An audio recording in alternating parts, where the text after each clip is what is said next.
First of all, it's obviously a very complex and difficult area.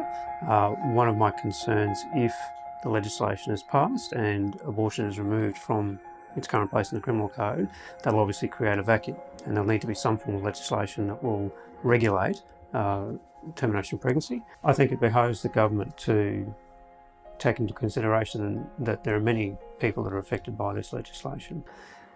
As a medical practitioner, one of my concerns is that any legislation that's introduced may not provide the opportunity or the protection for medical practitioners who disagree with abortion, either on personal, moral, ethical or religious grounds, to abstain from either performing or referring for those services.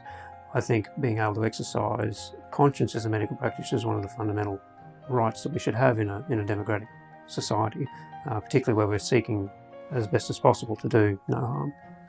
And it's not just gynecologists or obstetricians, it's also anaesthetic staff, nursing staff, hospital administration staff, wardies, cleaners, everyone who may be forced to be involved in providing this as a service.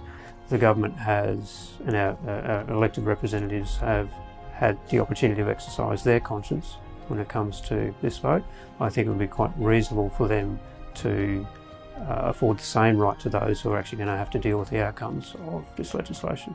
There's a myriad of different situations where a woman may be faced with this as a decision. Simply removing from the criminal code goes no way to actually providing any significant support for women in that situation where they need time, space, and to make an informed choice. The legislation or any legislation that replaces the current really should address all of those issues, both in terms of the women themselves, those who are seeking to help provide counselling.